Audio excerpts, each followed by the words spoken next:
Hello everyone, good morning. एक बार फिर से आप सभी का क्रेजी जी के ट्रिक के डेली करंट अफेयर की सीरीज में स्वागत है। आज के सेशन में हम 3 अप्रैल के सभी करंट अफेयर को यहां पर डिटेल में डिस्कस करेंगे। एंड तक सेशन को देखिए, बहुत ही इंपॉर्टेंट अपडेट लेकर आया हूं मैं आप सभी के लिए। बाद में बताऊंगा, पहले हम शुरू करते हैं हमारे करंट अफेयर को। पीडीएफ आपको क्रेजी जी के ट्रिक के एप्लीकेशन पर मिल जाएगी, तो वहां से आप इसे फ्री ऑफ कॉस्ट कलेक्ट कर सकते हैं। और सेशन को लाइक और शेयर कर दीजिएगा, और पहली बार आए हैं चैनल पर तो चैनल को सब्सक्राइब कर लीजिए। सबसे पहला करंट अफेयर देखेंगे 3 अप्रैल का। राष्ट्रमंडल देशों की पहली अफ्रीकी महिला महासचिव कौन बनी है? तो कॉमनवेल्थ नेशन की हाल ही में पहली अफ्रीकी महिला सेक्रेटरी जनरल के रूप में अपॉइंट किया गया शर्ली बोचवे को। आंसर हो जाएगा आंसर ए। यहां पर शर्ली बोचवे की बात करें तो यह अफ्रीकी देश घाना की रहने वाली है, जो कि पहली अफ्रीकी महिला महासचिव बनी कॉमनवेल्थ नेशन की। इनके पहले अभी तक इस पद पर, सेक्रेटरी जनरल के पद पर, डोमिनिका की पैट्रिसिया स्कॉटलैंड थी, जिनको रिप्लेस किया है अब किसने? शर्ली बोचवे ने। देश यहां पर याद रखना चाहिए घाना है, और 4 साल के लिए इन्हें अपॉइंट किया गया। देखिए, कॉमनवेल्थ नेशंस का आपने नाम सुना होगा।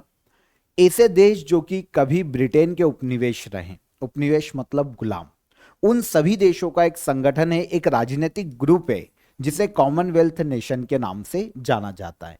इन्हीं देशों के मध्य में कॉमनवेल्थ गेम्स भी आयोजित किए जाते हैं। आपस में मिलकर पीस को बढ़ावा देना और राजनीतिक स्थिरता को बढ़ावा देना कॉमनवेल्थ नेशंस ग्रुप का मुख्य कार्य है। ओके, इसका हेडक्वार्टर यूनाइटेड किंगडम के लंदन में देखने को मिलता है। स्थापना 11 दिसंबर 1931 में की गई थी। इंडिया क्योंकि ब्रिटेन का एक उपनिवेश रहा है, गुलाम रहा है, तो भारत भी इसका हिस्सा है ना।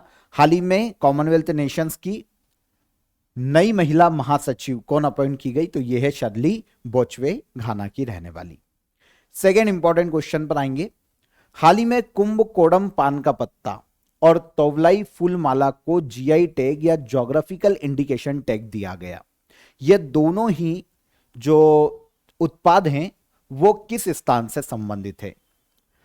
तो कल भी मैंने आपको जीआई टैग के बारे में क्वेश्चन बताया था, अगर आपको याद हो तो। गुजरात का एक हमने प्रोडक्ट की बात की थी जिसको जीआई टैग दिया गया है, कला को, है ना। यहां पर देखिए बात की जा रही है कुंभकोणम पान का पत्ता और इसके अलावा तोवलाई फूल माला। दोनों ही भारत के तमिलनाडु राज्य से है। दोनों ही प्रोडक्ट जिनको ज्योग्राफिकल इंडिकेशन टैग दिया है इंडियन गवर्नमेंट ने। एक अगर हम यहां पर कुंभकोणम पान के पत्ते की बात करें तो यह तंजावुर क्षेत्र से देखने को मिलता है, तमिलनाडु में। और तोवलाई फूल माला की बात करें तो यह तमिलनाडु में ही, कन्याकुमारी में बहुत ही प्रचलित है। इन दोनों ही वस्तुओं को हाल ही में ज्योग्राफिकल इंडिकेशन टैग दिया गया है। इसमें से देखिए, तंजावुर जो कि तमिलनाडु का क्षेत्र है, यहां पर कुंभकोणम पान का पत्ता उगाया जाता है। जीआई टैग किस आधार पर दिया जाता है? कल मैंने आपको बताया था।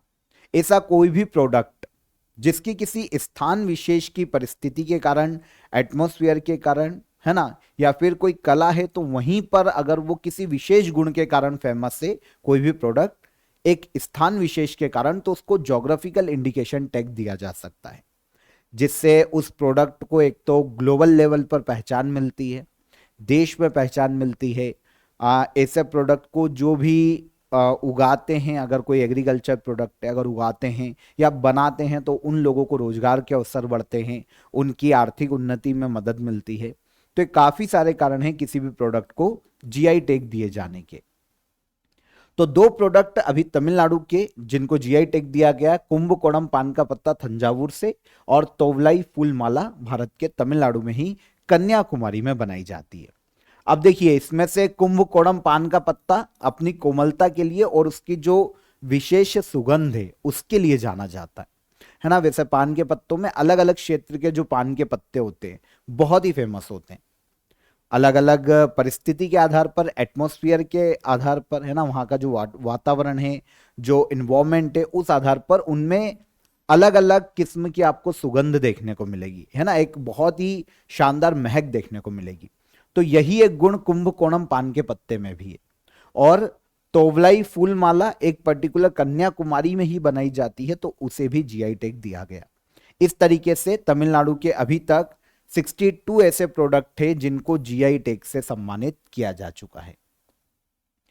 अभी कल मैंने आपको बताया था एक सौदागरी ब्लॉक प्रिंट है ना, एक ट्रेडिशनल क्राफ्ट है जिसको कल जीआई टैग दिया गया था। इसके बारे में भी हमने पढ़ा था। गुजरात के अहमदाबाद के जमालपुर में वहां की एक लोकल कम्युनिटी इस ट्रेडिशनल क्राफ्ट के लिए बहुत ही फेमस है। कपड़ों पर, धोती पर, साफों पर, है ना, कुर्तों पर ये ट्रेडिशनल क्राफ्ट बनाया जाता है जिसे कहा जाता है सौदागरी ब्लॉक प्रिंट। इसको कल जीआई टैग दिया गया था और अब 2 प्रोडक्ट तमिलनाडु के। तो जीआई टैग के बारे में कैजुअल इंफॉर्मेशन कल भी मैंने आपको बताई थी। आपको यहां पर geographical indication of goods registration and protection act 1999 के बारे में पता होगा। इसी के आधार पर देश में जीआई टैग दिया जाता है। एक पर्टिकुलर एक्ट लाया गया है, 10 साल के लिए किसी भी प्रोडक्ट को जीआई टैग से सम्मानित किया जा सकता है। सबसे पहली बार भारत में जीआई टैग दिया गया था दार्जिलिंग की चाय को। पश्चिम बंगाल के दार्जिलिंग में 2004 में ये जो चाय है पाई जाती है, उगाई जाती है, इसको जीआई टैग दिया जा चुका है। तो ये बेसिक इंफॉर्मेशन थी जीआई टैग की, ये भी मैंने आपको कल भी बता दी थी, वैसे यहां पर मैंने आपके लिए रिपीट कर दी। अब यहां पर मैं आपको बता देता हूं। देखिए फ्रेंड्स, आप सभी के लिए इंडियन रेलवे की एग्जाम के लिए, सारी एग्जाम्स के लिए, चाहे वो एनटीपीसी हो, है ना, लोको पायलट हो, या जितनी भी एग्जाम्स है उन सभी के लिए इंडियन रेलवे जीके का कोर्स यहां पर अवेलेबल है। रेलवे का जीके है यहां पर, स्पेशली 10 टॉपिक आपको यहां पर कवर करवाए गए हैं। आपको ई बुक भी मिल जाएगी और साथ ही साथ 1 लाइनर भी आप यहां पर ज्वाइन कर सकते हैं। देखिए फ्रेंड्स, हिंदी और इंग्लिश दोनों का ही एक्सेस आपको यहां पर मिलता है। आप जब कोर्स को अवेल करेंगे तो आपको 2 फोल्डर मिलेंगे। अगर आप हिंदी में पढ़ना चाहते हैं तो हिंदी में भी पढ़ सकते हैं, और अगर आप इंग्लिश में पढ़ना चाहते हैं तो आप इंग्लिश में भी इसे पढ़ सकते हैं। तो बहुत ही नॉमिनल चार्जेस में आपको ये अवेलेबल है। देखिए, थ्योरी भी मिल जाएगी आपको और साथ ही साथ आपको 1 लाइनर भी मिल जाएगा।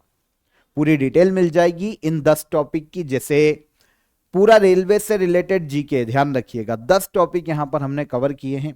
जैसे इंडियन रेलवे के जितने भी जोन हैं उनसे related detail, hierarchy of Indian railway, railway history fact, है ना, आईआरसीटीसी, डिजिटल सर्विसेज जितनी हैं, वहां से जितने भी फैक्ट पूछे जा सकते हैं उनकी आपको थ्योरी भी मिल जाएगी, और साथ ही साथ आपको इस तरीके से 1 लाइनर भी मिल जाएगा, यहां पर आप देख सकते हैं। ओके, आपको क्वेश्चन मिल जाएगा, उसका आंसर मिल जाएगा और उसकी डिटेल मिल जाएगी एक्सप्लेनेशन में।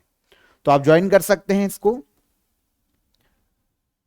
रेलवे की सभी एग्जाम में देखिए, रेलवे के जो क्वेश्चन आ सकते हैं यहां पर, जो प्रीवियस क्वेश्चन हैं वो भी हमने कवर किए हैं और साथ ही साथ नए क्वेश्चन भी यहां पर आपके लिए इंक्लूड किए गए हैं।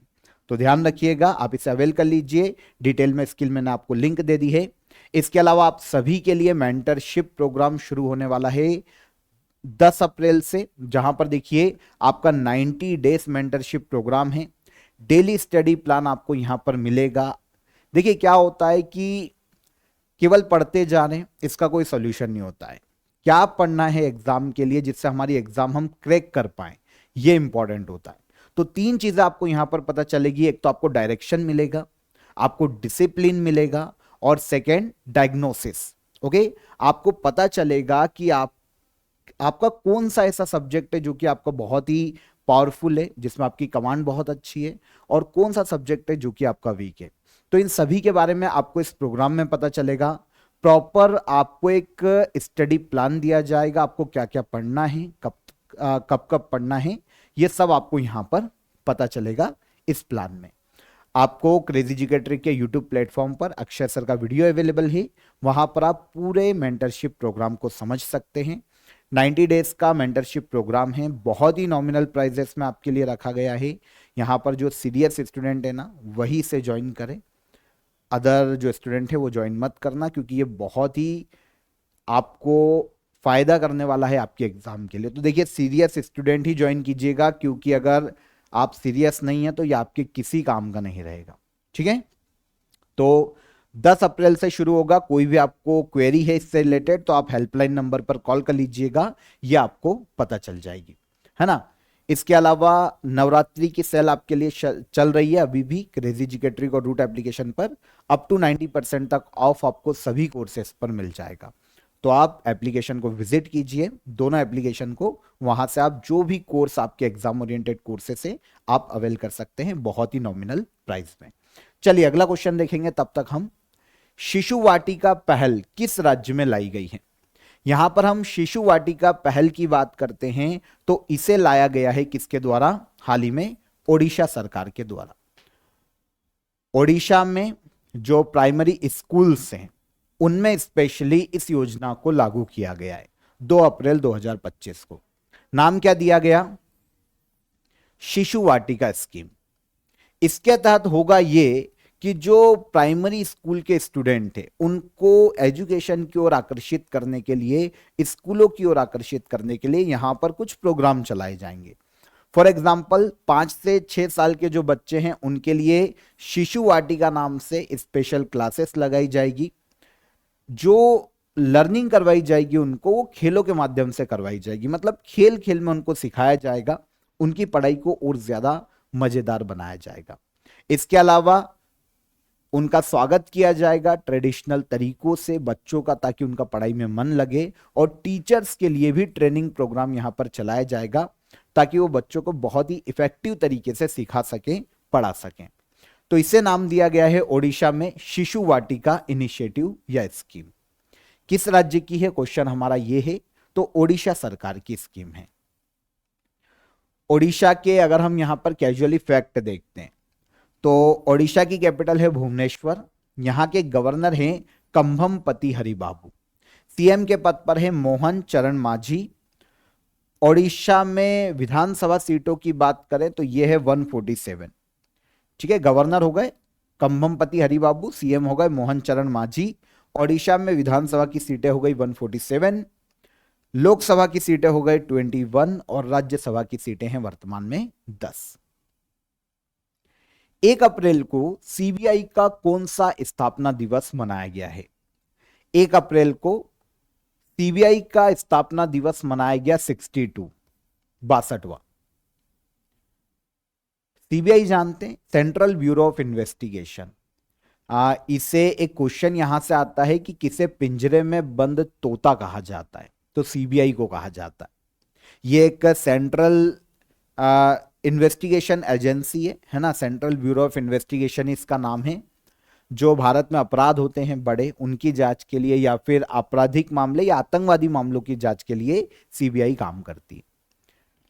पिंजरे में बंद तोता इसलिए कहा जाता है क्योंकि ये सेंट्रल गवर्नमेंट के इशारों पर चलती है ना, सेंट्रल की जांच एजेंसी है तो उन्हीं के इशारों पर ये चलती है।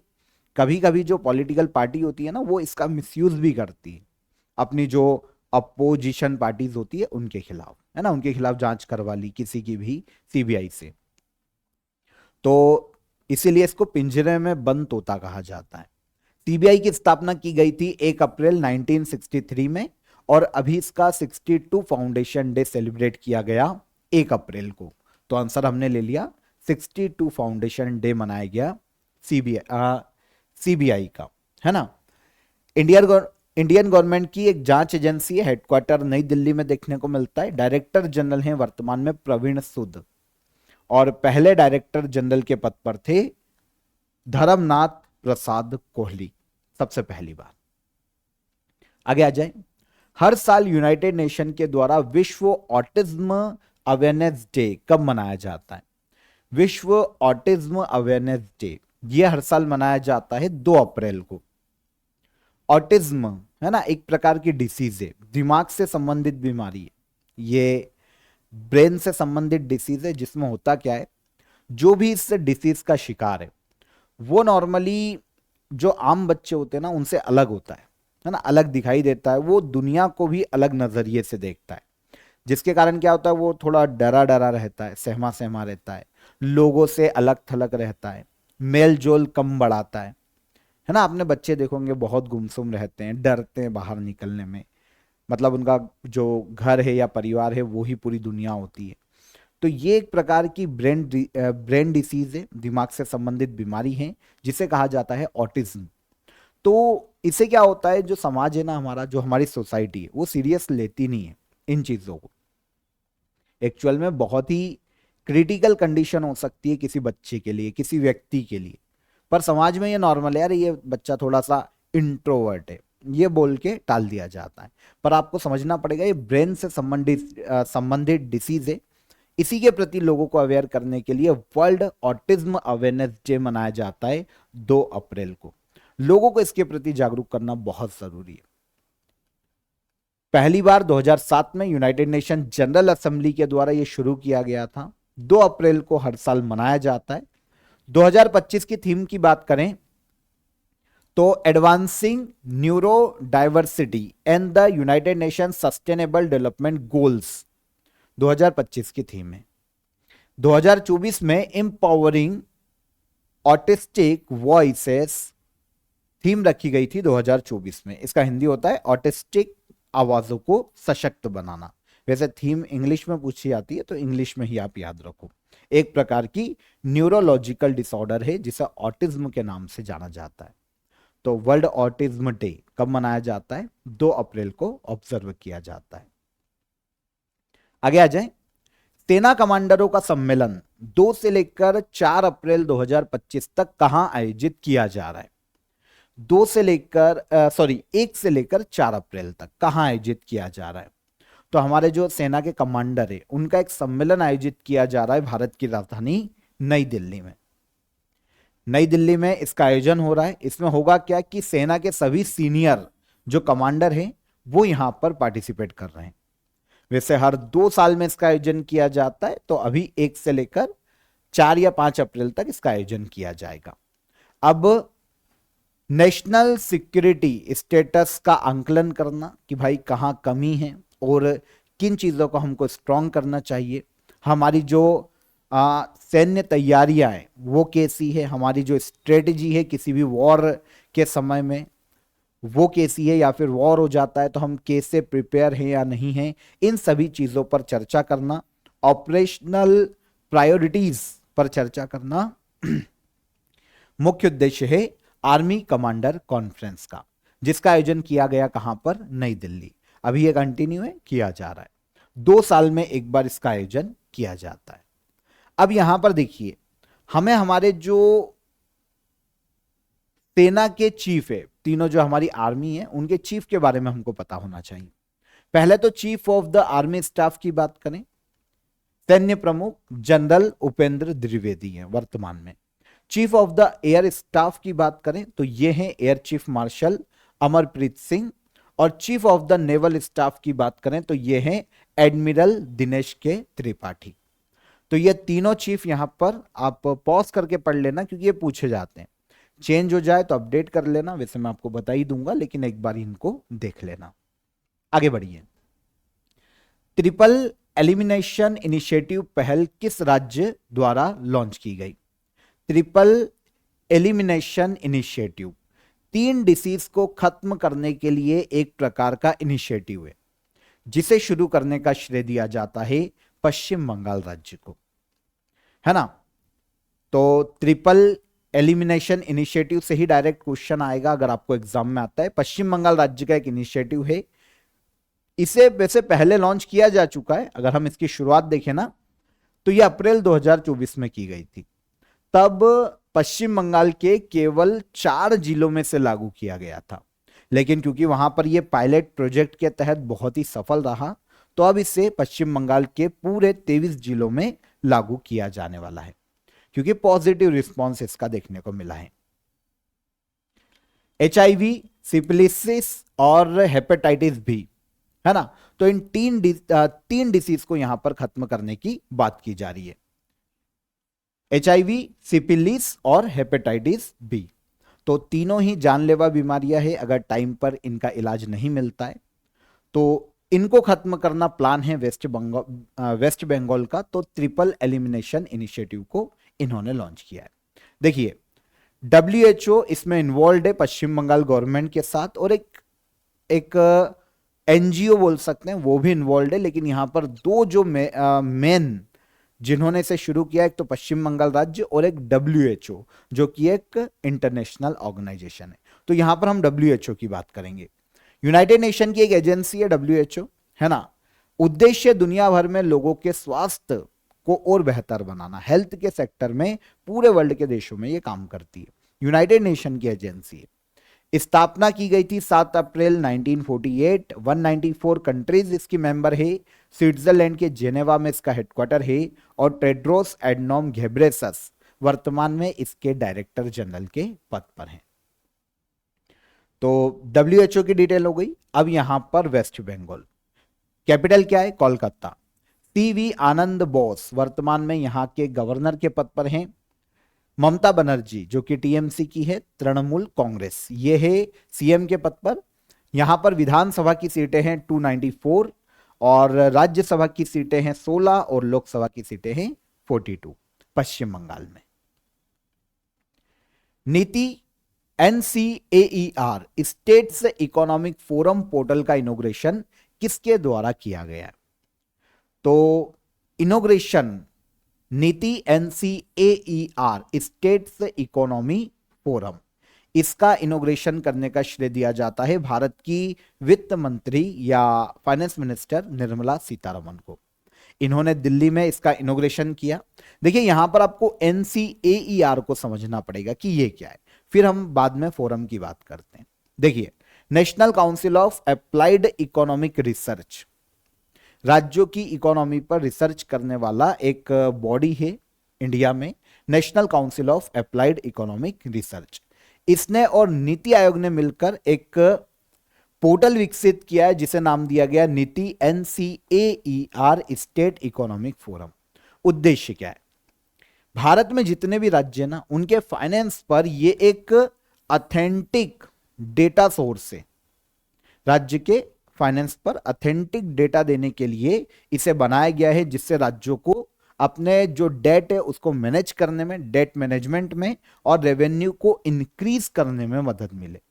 तो उनको जो भी डाटा चाहिए किसी भी राज्य को अपने फाइनेंस के बारे में, वो सभी उनको यहां पर मिलेगा। 1991 से लेकर जब हमारी इकोनॉमी एक क्लोज इकोनॉमी थी और हमने लिबरलाइजेशन, ग्लोबलाइजेशन को अपनाया था, है ना, वित्त मंत्री मनमोहन सिंह थे उस वक्त, वहां से लेकर 2022-23 तक राज्यों के फाइनेंशियल डेटा को इस पोर्टल पर उपलब्ध करवाया गया है, ताकि राज्यों को पता हो किस वक्त उनका फाइनेंस का जो स्ट्रक्चर था वो कैसा था। पूरा ऑथेंटिक डाटा राज्य को यहां पर इस पोर्टल पर मिल जाएगा। इनॉग्रेशन किसने किया? क्वेश्चन हमारा ये था। तो निर्मला सीतारमण जी ने इसका इनॉग्रेशन किया है नई दिल्ली में। तो नीति आयोग के बारे में आपने बहुत बार पढ़ा होगा, है ना, आगे मिलेगा भी हमको। तो हम यहां पर बात करते हैं national council of applied economic research की। भारत का सबसे पुराना और सबसे बड़ा एक independent economic policy research think tank है। स्थापना की गई थी 1956। हेडक्वार्टर देखने को मिलता है नई दिल्ली और नंदन नीलकर्णी वर्तमान में इसके चेयरमैन के पद पर है। ट्रेड वॉच रिपोर्ट का सेकेंड एडिशन हाल ही में किसके द्वारा जारी किया गया? तो अब हमको यहां पर नीति आयोग के बारे में भी पढ़ने को मिल जाएगा। ट्रेड वॉच रिपोर्ट का सेकेंड एडिशन लॉन्च किया है नीति आयोग ने। वैसे देखिए, ग्लोबल ट्रेड, इंडिया का जो ग्लोबल ट्रेड है उससे संबंधित क्वार्टरली रिपोर्ट है ये, है ना, ट्रेड वॉच रिपोर्ट। इसका सेकेंड एडिशन जारी किया है नीति आयोग ने। 3 महीने के डेटा को एनालिसिस करके ये रिपोर्ट जारी करता है। रिपोर्ट का इंटरनल डेटा तो वैसे आपको नहीं पूछा जाएगा, लेकिन फिर भी हम यहां पर डिस्कस कर लेते हैं। नीति आयोग ने ट्रेड वॉच रिपोर्ट का सेकेंड एडिशन जारी किया है ना। इंडियन ट्रेड का एक क्वार्टरली एनालिसिस इसमें दिया गया है। फर्स्ट एडिशन 2024 में जारी किया गया था और अब ये सेकेंड एडिशन है। वार्षिक रिपोर्ट है, साल में एक बार आती है। अब यहां पर इस रिपोर्ट में जो की पॉइंट हाईलाइट किए गए उसमें बताया गया है कि USA, UAE, नीदरलैंड इंडिया के प्रमुख एक्सपोर्ट मार्केट है, जहां पर इंडिया एक्सपोर्ट सबसे ज्यादा करता है। वहीं पर ट्रेड एक्सपोर्ट में इंडिया की जो भागीदारी है वो 33% हिस्सेदारी है ना। इंडिया के ट्रेड एक्सपोर्ट में इन देशों की हिस्सेदारी 33% है। चाइना, UAE और रशिया ये हमारे इंपोर्ट में सबसे आगे हैं, जहां से हम सबसे ज्यादा माल इंपोर्ट करते हैं। भारत वर्ल्ड में शीर्ष 10 ग्लोबल एक्सपोर्टर में शामिल है, जो कि एक्सपोर्ट करता है, टॉप 10 में शामिल है। भारत ग्लोबल ट्रेड में 4% हिस्सेदारी रखता है, या तो हम इंपोर्ट और एक्सपोर्ट दोनों को मिला ले तो ग्लोबल ट्रेड में हमारी हिस्सेदारी कितनी है, 4%। ये नीति आयोग ने अपनी इस रिपोर्ट में बताया है। Trade watch report NITI Aayog की रिपोर्ट है ना। इंडियन गवर्नमेंट का एक थिंक टैंक है नीति आयोग, पहले योजना आयोग के नाम से जाना जाता था। योजना आयोग को 1 जनवरी 2015 को नीति आयोग नाम दिया गया। चेयरमैन है नरेंद्र मोदी, वाइस चेयरमैन है सुमन बैरी और BVR सुब्रमण्यम इसके CEO के पद पर है। जो चेयरमैन होते हैं हमेशा नीति आयोग के PM होते हैं, अभी है नरेंद्र मोदी। लास्ट क्वेश्चन हमारा, भारत और जापान के बीच तीसरी अंतरिक्ष वार्ता कहां आयोजित की गई? तो इंडिया और जापान के मध्य में तीसरी अंतरिक्ष वार्ता, थर्ड स्पेस डायलॉग का आयोजन किया गया जापान के टोक्यो में। आपको समझ में आ जाएगा कि इंडिया और जापान के मध्य में स्पेस रिलेशन को बढ़ावा देना है ना, अंतरिक्ष से संबंधित रिलेशंस को बढ़ावा देना, जो प्रोग्राम से उनको बढ़ावा देना, इस डायलॉग को आयोजित किए जाने का मुख्य उद्देश्य है। स्पेस टॉक जापान के टोक्यो में हाल ही में आयोजित की गई। ओके, इंडिया और जापान के मध्य में सबसे पहली बार आयोजन हुआ था 2019 में इंडिया जापान स्पेस डायलॉग का। सेकेंड बार 2021 में आयोजित किया गया और अब 2025 में आयोजित किया गया। अब उद्देश्य की बात करें, दोनों देशों के मध्य में स्पेस पॉलिसीज और प्रायोरिटीज पर चर्चा करना, विचार विमर्श करना, नेशनल स्पेस प्रोग्राम, दोनों देशों के मध्य में space cooperation, space security, industry level cooperation को बढ़ावा देने के लिए यहां पर चर्चा की जाती है। तो ये समय समय पर आयोजित होता है। 2019 में पहली बार शुरुआत की गई, 2021 में क्योंकि कोविड था तो वर्चुअली इसका आयोजन किया गया और अब 2025 में जापान के टोक्यो में आयोजित हुई। जापान पैसिफिक ओशियन में स्थित एक देश है, कैपिटल है टोक्यो। जापानीज येन यहां की ऑफिशियल करेंसी है और PM के पद पर है शिगेरू इशिबा वर्तमान में। डन। तो यहां पर 3 अप्रैल के हमारे सभी करंट अफेयर हो जाते हैं, हमने डिटेल में डिस्कस कर लिए। अब लास्ट डे के करंट अफेयर को हम रिवाइज कर लेते हैं।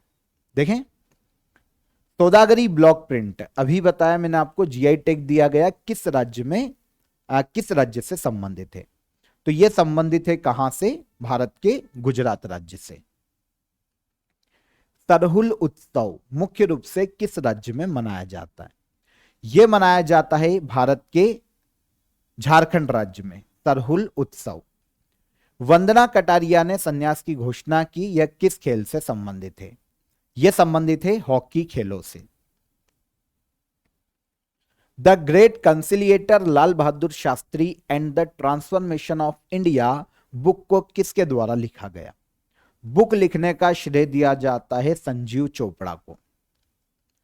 हर साल अंधत्व निवारण सप्ताह कब मनाया जाता है? अंधत्व निवारण सप्ताह मनाया जाता है हर साल 1 अप्रैल से लेकर 7 अप्रैल तक। एक्सरसाइज टाइगर ट्रंप एक द्विपक्षीय सैन्य अभ्यास से किन 2 देशों के बीच में आयोजित किया जाता है? इसका आयोजन किया जाता है इंडिया और अमेरिका के मध्य में। पृथ्वी के पोल टू पोल कक्षा में पहला मानव अंतरिक्ष मिशन स्पेस एक्स के द्वारा कौन सा लॉन्च किया गया? तो स्पेस एक्स ने लॉन्च किया है फ्राम 2 को। पोल टू पोल कक्षा में पहला मानव अंतरिक्ष मिशन है। पुरुषों के 12वें एशिया कप हॉकी टूर्नामेंट 2025 की मेजबानी भारत के किस राज्य के द्वारा की जाएगी? तो यह आयोजन किया जाएगा भारत के बिहार राज्य में। ओडिशा राज्य हर साल कब अपना स्थापना दिवस मनाता है? ओडिशा का स्थापना दिवस 1 अप्रैल को। पहला विश्व बॉक्सिंग कप 2025 का आयोजन किस देश में किया जा रहा है? तो विश्व बॉक्सिंग कप का आयोजन किया जा रहा है कहां पर? ब्राजील में। Answer B. तो ये सारे करंट अफेयर हो गए हमारे कल के सेशन के, रिवाइज कर लिए हमने। अब हम चलेंगे कहां पर? लास्ट डे के करंट अफेयर के रिवीजन पर। सॉरी, लास्ट डे के जो हमारे क्वेश्चन ऑफ द डे थे उनके आंसर पर। मटकी नृत्य भारत के किस राज्य में लोकप्रिय है? तो ये जो लोक नृत्य है ये फेमस है भारत में मध्य प्रदेश राज्य में। मध्य प्रदेश का जो मालवा रीजन है वहां पर मटकी नृत्य देखने को मिलता है।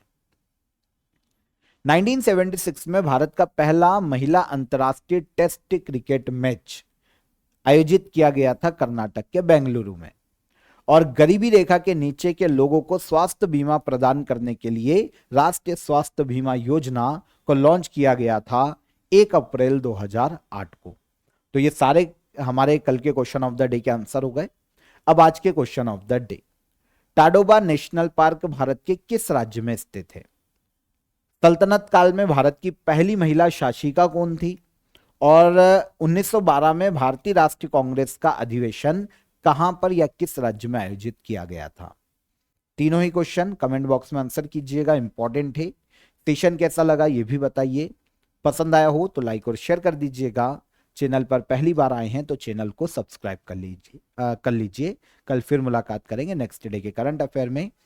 तब तक अपना ख्याल रखिए। जय हिंद, जय भारत। और इसके अलावा एप्लीकेशन को विजिट जरूर कीजिएगा, है ना। चलिए, जय हिंद, कल मिलते हैं।